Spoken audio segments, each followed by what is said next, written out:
ಶ್ರೀ ಗುರುಭ್ಯೋ ನಮಃ ಪರಮಗುರುಭ್ಯೋ ನಮಃ. ಶ್ರೀಮದಾನಂದತೀರ್ಥಭಗವತ್ಪಾದಾಚಾರ್ಯ ಗುರುಭ್ಯೋ ನಮಃ.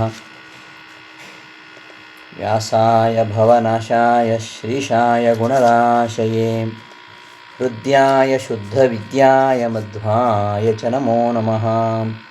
ಅಂತಾಯ ಕಲ್ಯಾಣಗುಣೈಕಧಾಮ್ನೇ ನವದ್ಯುನಾಥ ಪ್ರತಿಮಪ್ರಭಾಯ ನಾರಾಯಣಾಯ ಅಖಿಲ ಕಾರಣಾಯ ಶ್ರೀಪ್ರಾಣನಾಥಾಯ ನಮಸ್ಕರೋಮಿ.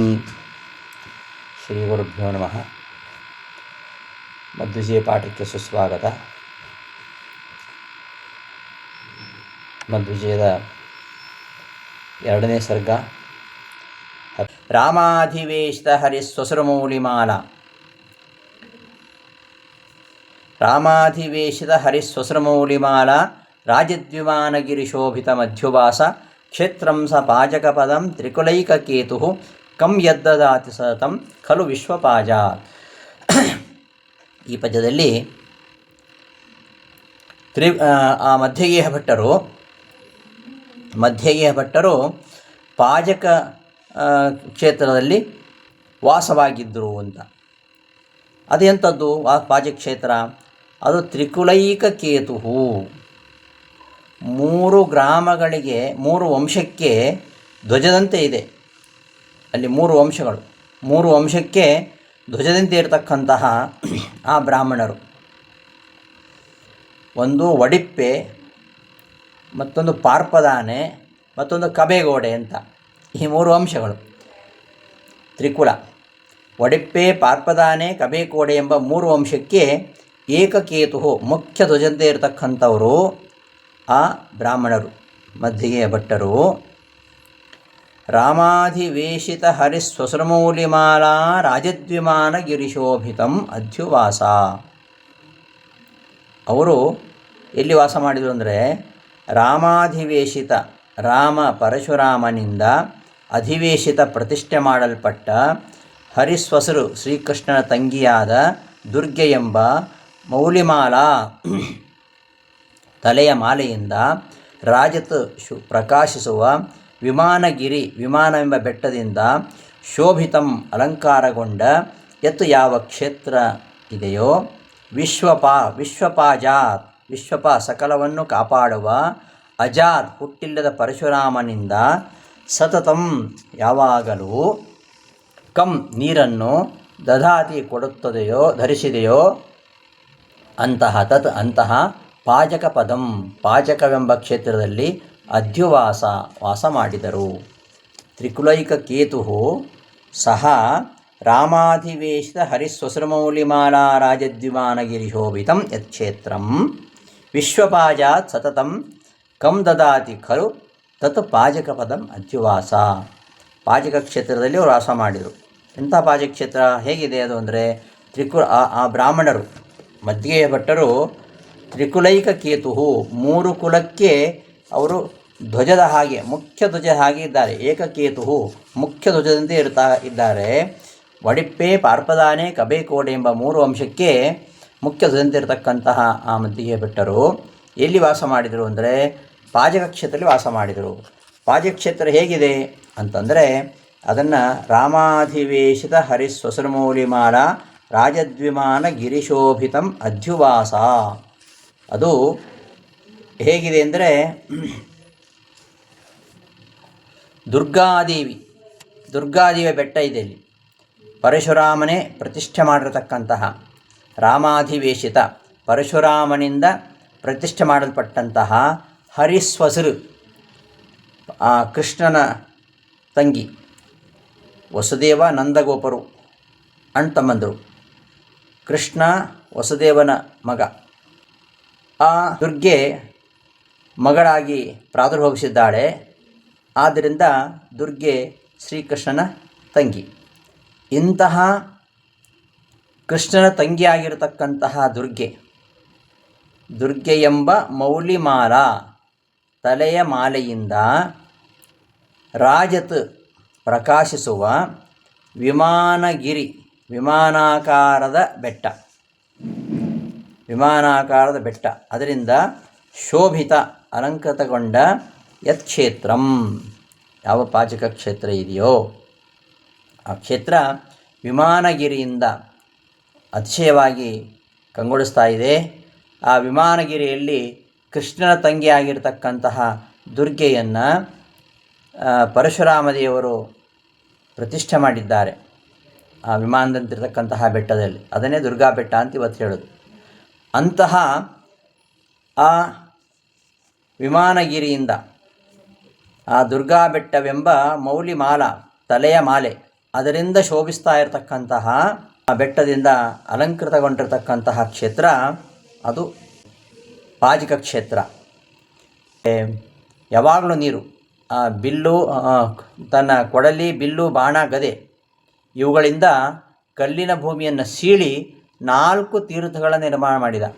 ಹಾಗಾಗಿ 4 ದಿಕ್ಕುಗಳಲ್ಲಿ ಅಲ್ಲಿ ನೀರು ಸಿಗ್ತದೆ.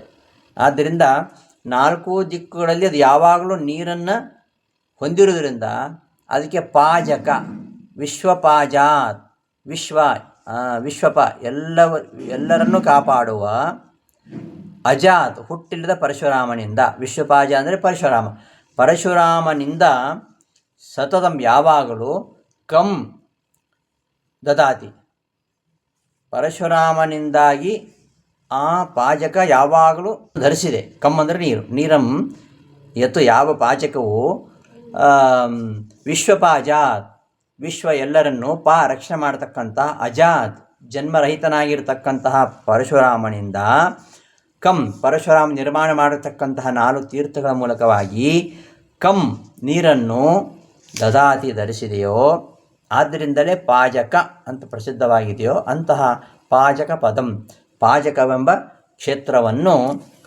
ಅವರು ಅಧ್ಯುವಾಸ,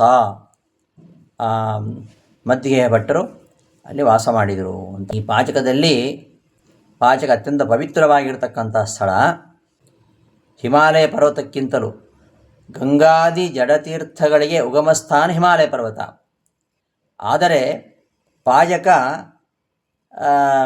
ತ್ರೈಲೋಕ್ಯ ಗುರುಗಳಾಗಿರ್ತಕ್ಕಂತಹ ಮಧ್ವಾಚಾರ್ಯರ ಜನ್ಮಭೂಮಿ ಆದ್ದರಿಂದ ಆ ಹಿಮಾಲಯಕ್ಕಿಂತಲೂ ಪಾಜಕ ಮಿಗಿಲು ಎಂಬುದಾಗಿ ಋಷಿಕೇಶ ತೀರ್ಥರು ಪಾಜಕ ಕ್ಷೇತ್ರವನ್ನು ವರ್ಣನೆ ಮಾಡ್ತಾರೆ. ಈಶೇಂದ್ರಾದಿ ಸ್ವರಾಣಾಂ ಈಶಃ ಶ್ರೀ ರಮಣಪ್ರಿಯ ಯತ್ರ ಪ್ರಾದುರಭೂದ್ವಾಯು ಕ್ಷೇತ್ರಂ ತತ್ ಪಾಜಕಂ ಶುಭಂ. ಜಡಸ್ಯ ಗಂಗಾದ್ಯಭಿದಸ್ಯ ಕೇವಲಂ ತೀರ್ಥಸ್ಯ ಮೂಲಂ ಹಿಮವನ್ನಗಾಧಿಪಃ ಮತ್ಸೌಖ್ಯ ತೀರ್ಥಸ್ಯ ಜಡೇತರಸ್ಯ ವೈ ಮೂಲಂ ಪವಿತ್ರಂ ತದತೀವ ಪಾಜಕಂ ಎಂಬುದಾಗಿ ಋಷಿಕೇಶ ತೀರ್ಥರು ಹೇಳ್ತಾರೆ. ರುದ್ರ ಇಂದ್ರಾದಿಗಳಿಗೆ ಪ್ರಭುವಾಗಿರತಕ್ಕಂತಹ, ಪರಮಾತ್ಮನ ಅತ್ಯಂತ ಪ್ರೀತಿಪಾತ್ರನಾಗಿರತಕ್ಕಂತಹ ವಾಯುದೇವರು ಎಲ್ಲಿ ಅವತಾರ ಮಾಡಿದರು ಅಂತಹ ಪಾಜಕ ಕ್ಷೇತ್ರ ಅದು ಜಡವಾಗಿರತಕ್ಕಂತಹ ಗಂಗೆ, ಜಡವಾಗಿರತಕ್ಕಂತಹ ಗಂಗೆಗೆ ಮೂಲವಾಗಿರುತ್ತದೆ ಹಿಮಾಲಯ ಪರ್ವತ. ಅಂತಹ ಹಿಮಾಲಯಕ್ಕಿಂತಲೂ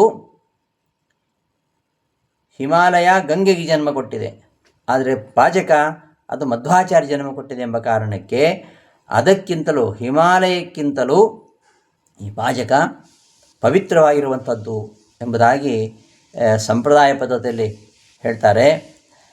ಇಂತಹ ಪಾಜಕ ಕ್ಷೇತ್ರದಲ್ಲಿ ಆ ವಿಮಾನಗಿರಿ ಬೆಟ್ಟ, ಪರಶುರಾಮ ದೇವರು ಅಲ್ಲಿ ದುರ್ಗೆಯನ್ನು ಪ್ರತಿಷ್ಠೆ ಮಾಡಿದ್ದಾರೆ. ಹಾಗಾಗಿ ದುರ್ಗಾದೇವ ವಿಶೇಷವಾಗಿರತಕ್ಕಂತಹ ಸನ್ನಿಧಾನ ಇದೆ. ಈ ಪಾಜಕದ ಸುತ್ತಲೂ ಪರಶು, ಧನಸ್ಸು, ಬಾಣ, ಗದ ಎಂಬ ತಮ್ಮ ಆಯುಧಗಳಿಂದ 4 ತೀರ್ಥಗಳನ್ನು ಮಾಡಿದ್ದಾರೆ. ಪಾಜಕದಿಂದ ಉತ್ತರಕ್ಕೆ ದುರ್ಗಾ ಬೆಟ್ಟ ಇದೆ, ಅಲ್ಲಿ ದುರ್ಗಾ ಪ್ರತಿಮೆ ಇದೆ. ಆ ಊರಿನ ಸುತ್ತಮುತ್ತಲು 4 ಕಡೆಯಲ್ಲಿ 4 ತೀರ್ಥಗಳು, ಅವರ ಪರಶು, ಗದ, ಧನುಸ್ಸು, ಬಾಣ, ಈ 4 ಚತ್ವಾರಿ ತೀರ್ಥಾನಿ ವಿಧಾಯ ಪಾಜಕೆ ಪ್ರಾಬೋಧಿತನ್ ಮೋಕ್ಷ ಚತುಷ್ಟಯಪ್ರದಂ ರಾಮೇಣನೋ ಸಾಷ್ಟಿದಂ ಇತ್ಯಸೌ ಮರುತ್ತೀರ್ಥಂ ಚಕಾರೇತಿ ಮಮಾವ ಭಾಸತೆ ಅಂತ ಈ ಪಾಜಕಕ್ಕೆ ಹೋಗ್ತಾ ಅಲ್ಲಿ ಸುತ್ತಮುತ್ತಲು ನಮಗೆ ಸಿಗ್ತವೆ. ಅಂಥ ತೀರ್ಥಗಳು ಪರಶ್ವಾದೀನಿ ಆಯುಧಾನಿ ಯಥಾ ಪಾಪಹರಾಣಿ ವೈ ತೀರ್ಥಾನಿ ಚ ತಥೈತ್ಯೇವ ಬೋಧಯಂತಿ ಅಭಿದಾಯಿಮಾಹ. ಆ ಪರಶು ಗದೆ, ಬಾಣ ಮತ್ತು ಧನುಸ್ಸು, ಈ ನಾಲ್ಕು ಆ ಪರಮಾತ್ಮನ ಆಯುಧಗಳು ಹೇಗೆ ಪವಿತ್ರವಾಗಿವೆಯೋ ಅದರಂತೆ ಅವುಗಳಿಂದ ಉಂಟಾಗಿರತಕ್ಕಂತಹ ಈ ನಾಲ್ಕು ತೀರ್ಥಗಳು ಕೂಡ ಅತ್ಯಂತ ಪವಿತ್ರವಾಗಿರತಕ್ಕಂತಹ ತೀರ್ಥಗಳು. ಅಂತಹ ನಾಲ್ಕು ತೀರ್ಥಗಳಲ್ಲಿ ಯಾರು ಸ್ನಾನ ಮಾಡ್ತಾರೋ ಅವರ ಧರ್ಮ ಅದು ವೃದ್ಧಿಯಾಗತ್ತೆ. ಅವರ ಧರ್ಮ ಯಾವ ಧರ್ಮ? ಧರ್ಮಕ್ಕೆ 4 ಪಾದ: ತಪಸ್ಸು, ಶೌಚ, ದಯಾ, ಶೌಚ ಅಂತ. ತಪಸ್ಸು, ಶೌಚ, ದಯಾ ಮತ್ತು ಸತ್ಯ, ಈ 4 ಪಾದಗಳು. ಈ 4 ತೀರ್ಥಗಳಲ್ಲಿ ಯಾರು ಸ್ನಾನ ಮಾಡ್ತಾರೋ ಅವರ ತಪಸ್ಸು, ಅವರ ಶೌಚ, ಅವರ ದಯಾ, ಸತ್ಯ ಇದು ವರ್ಧಿಸ್ತದೆ ಎಂಬುದನ್ನು ಋಷಿಕೇಶ ತೀರ್ಥರು ವರ್ಣನೆ ಮಾಡ್ತಾರೆ. ಹೀಗೆ ಇಂತಹ ಒಂದು ಪವಿತ್ರವಾದ ಕ್ಷೇತ್ರದಲ್ಲಿ ಪರಶುರಾಮ ದೇವರು ತಮ್ಮ ಪವಿತ್ರವಾಗಿರತಕ್ಕಂತಹ ಆಯುಧಗಳಿಂದ 4 ಕ್ಷೇತ್ರಗಳನ್ನು ನಿರ್ಮಾಣ ಮಾಡಿ ಆ ವಿಮಾನಗಿರಿಯಲ್ಲಿ ದುರ್ಗೆಯನ್ನು ಪ್ರತಿಷ್ಠೆ ಮಾಡಿ ಯಾವಾಗಲೂ ಅಲ್ಲಿ ನೀರಿರುವಂತೆ ಮಾಡಿದವರು. ಅಂತಹ ಒಂದು ಪಾಜಕ ಕ್ಷೇತ್ರ. ಆ ಪಾಜಕ ಕ್ಷೇತ್ರ ಪರಶುರಾಮನಿಂದ ಅಧಿಷ್ಠಿತವಾಗಿರತಕ್ಕಂತಹ ದುರ್ಗಾ ಕ್ಷೇತ್ರವಾಗಿದೆ. ದುರ್ಗಾದೇವಿಯ ವಿಶೇಷವಾಗಿರತಕ್ಕಂತಹ ಸಾನ್ನಿಧ್ಯವನ್ನು ಹೊಂದಿದೆ. ಅಷ್ಟು ಮಾತ್ರ ಅಲ್ಲ, ವಾಯುದೇವರು ಅಲ್ಲಿ ಮಧ್ವರೂಪದಿಂದ ಅವತರಿಸಿದ್ದಾರೆ. ಆದ್ದರಿಂದ ಅದು ಅತ್ಯಂತ ಪವಿತ್ರವಾಗಿರ್ತಕ್ಕಂತಹ ಕ್ಷೇತ್ರ. ಅದಕ್ಕೋಸ್ಕರವೇ ವಾದಿರಾಜರು ಹೇಳಿದರು, ಪವಿತ್ರಂ ಪಾಜಕಂ ಕ್ಷೇತ್ರಂ ಕೋನ ಸೇವೇತ ಕೋವಿದ. ಪವಿತ್ರವಾಗಿರತಕ್ಕಂತಹ ಈ ಪಾಜಕ ಕ್ಷೇತ್ರವನ್ನು ಯಾವ ವಿದ್ವಾಂಸನು ತಾನೇ ಸೇವಿಸುವುದಿಲ್ಲ. ಯಾಕೆಂದರೆ ಅಲ್ಲಿ ಸತ್ಯಲೋಕೇಶ್ವರ ಪ್ರಾಣ ಯತ್ರ ಅವಾತರದ ಉತ್ಸುಕ. ಯಾವ ಸತ್ಯಲೋಕಾಧಿಪತಿಯಾಗಿರ್ತಕ್ಕಂತಹ ಶುದ್ಧ ಭಾಗವತರಲ್ಲಿ ಉತ್ತಮರಾಗಿರತಕ್ಕಂತಹ ಮುಖ್ಯ ಪ್ರಾಣದೇವರು ಬಹಳ ಉತ್ಸುಕರಾಗಿ ಅವತಾರ ಮಾಡಿದರೋ ಅಂತಹ ಪಾವನವಾಗಿರತಕ್ಕಂತಹ ಕ್ಷೇತ್ರ ಪಾಜಕ ಕ್ಷೇತ್ರ. ಅಂತಹ ಪಾಜಕ ಕ್ಷೇತ್ರದಲ್ಲಿ ಇವರು ಮಧ್ಯಗೆ ಭಟ್ಟರು ವಾಸ ಮಾಡಿದರು ಅಂತ ಈ ಪದ್ಯದಲ್ಲಿ ಹೇಳ್ತಿದ್ದಾರೆ. ತ್ರಿಕುಲೈಕ ಕೇತು, ತ್ರಿಕುಲ, ಒಡಿಪ್ಪೆ, ಪಾರ್ಪದಾನೆ, ಕಬೇಕೋಡೆ ಎಂಬ 3 ವಂಶಕ್ಕೆ ಏಕಕೇತು ಮುಖ್ಯ ಧ್ವಜಂತೆ ಇರತಕ್ಕಂತಹ ಸಹ ಆ ಮಧ್ಯಗೆ ಭಟ್ಟರೆಂಬ ಬ್ರಾಹ್ಮಣರು ರಾಮಾಧಿವೇಶಿತ ಹರಿಸ್ವಸೃಮೌಲಿಮಾಲ ರಾಜದ್ವಿಮಾನ ಗಿರಿಶೋಭಿತಂ. ರಾಮ ಪರಶುರಾಮನಿಂದ ಅಧಿವೇಶಿತ ಪ್ರತಿಷ್ಠೆ ಮಾಡಲ್ಪಟ್ಟ ಹರಿಸ್ವಸರು ಕೃಷ್ಣನ ತಂಗಿಯಾಗಿರತಕ್ಕಂತಹ ದುರ್ಗಾದೇವಿ ಎಂಬ ಮೌಲಿಮಾಲ ತಲೆಮಾಲೆಯಿಂದ ರಾಜತ್ ಪ್ರಕಾಶಿಸುವ ವಿಮಾನಗಿರಿ ವಿಮಾನಾಕಾರದ ಬೆಟ್ಟದಿಂದ ಶೋಭಿತಂ ಅಲಂಕಾರಗೊಂಡ ಯತು ಯಾವ ಕ್ಷೇತ್ರವು ವಿಶ್ವಪಾಜ ಹುಟ್ಟಿಲ್ಲದ ಪರಶುರಾಮನಿಂದ ಸಕಲವನ್ನು ಕಾಪಾಡತಕ್ಕಂತಹ ಹುಟ್ಟಿಲ್ಲದ ಪರಶುರಾಮ ರೂಪಿಯಾಗಿರತಕ್ಕಂತಹ ವಿಷ್ಣುವಿನಿಂದ ಸತತಂ ಯಾವಾಗಲೂ ಕಂ ದದಾತಿ ನೀರನ್ನು ಧರಿಸಿದೆಯೋ ತತ್ ಅಂತಹ ಪಾಜಕ ಪದಂ ಅಂತಹ ಪಾಜಕವೆಂಬ ಕ್ಷೇತ್ರದಲ್ಲಿ ಮಧ್ಯಗೆ ಭಟ್ಟರು ವಾಸ ಮಾಡಿದರು ಅಂತ ಈ ಶ್ಲೋಕದ ಅನ್ವಯಾನುಸಾರ ಅರ್ಥ. ತ್ರಿಕುಲೈಕ ಕೇತು 3 ಕುಲಗಳಿಗೆ ಒಡಿಪ್ಪೆ, ಪಾರ್ಪದಾನೆ, ಕಬೇಕೋಡೆ ಎಂಬ 3 ವಂಶಕ್ಕೆ ಏಕಕೇತು ಮುಖ್ಯ ಧ್ವಜದಿಂದ ಇರತಕ್ಕಂತಹ ಸಹ ಆ ಬ್ರಾಹ್ಮಣರು ರಾಮಾಧಿವೇಶಿತ ಹರಿಸ್ವಸೃಮೌಲಿಮಾಳ ರಾಜದ್ವಿಮಾನ ಗಿರಿಶೋಭಿತಂ. ರಾಮ ಪರಶುರಾಮನಿಂದ ಅಧಿವೇಶಿತ ಪ್ರತಿಷ್ಠೆ ಮಾಡಲ್ಪಟ್ಟ ಹರಿಸ್ವಸರು ಕೃಷ್ಣತಂಗಿಯ ದುರ್ಗಾದೇವಿ ಎಂಬ ಮೌಲಿಮಾಲ ತಲೆಮಾಲೆಯಿಂದ ರಾಜತ್ತು ಶೋಭಿಸುವ ವಿಮಾನಗಿರಿ ವಿಮಾನಾಕಾರದ ಬೆಟ್ಟದಿಂದ ಶೋಭಿತಂ ಅಲಂಕಾರಗೊಂಡ ಯತ್ ಯಾವ ಕ್ಷೇತ್ರ ಇದೆಯೋ ವಿಶ್ವಪಾಜಾತ್ ವಿಶ್ವಪ ಸಕಲವನ್ನು ಕಾಪಾಡುವ ಅಜಾತ್ ಹುಟ್ಟಿದ ಪರಶುರಾಮನಿಂದ ಸತತಂ ಯಾವಾಗಲೂ ಕಂ ನೀರನ್ನು ದದಾತಿ ಕಲು ಧರಿಸಿದೆಯೋ ತತ್ ಅಂತಹ ಪಾಜಕ ಪದಂ ಆ ಪಾಜಕವೆಂಬ ಕ್ಷೇತ್ರದಲ್ಲಿ ಅಧ್ಯುವಾಸ ಮಧ್ಯಗೆ ಭಟ್ಟರು ವಾಸ ಮಾಡಿದರು. ಮುಂದೆ ಆ ಮಧ್ಯಗೆ ಭಟ್ಟರು ಒಬ್ಬ ಕನ್ಯೆಯನ್ನು ವಿವಾಹವಾದರು. ಅವರಿಬ್ಬರ ಆ ದಂಪತಿಗಳ ದಾಂಪತ್ಯ ಫಲವಾಗಿ ಅಲ್ಲಿ ಒಂದು ಶಿಶುವಿನ ಜನನ ಆಗುತ್ತೆ. ಆ ಶಿಶುವಿನ ಮೂಲಕವಾಗಿ ಮಧ್ವಾಚಾರ್ಯರು ಅವತಾರ ಮಾಡಿರುವ ವಿಚಾರವನ್ನು ಮುಂದಿನ ಪದ್ಯಗಳಲ್ಲಿ ಹೇಳ್ತಾ ಹೋಗ್ತಾರೆ.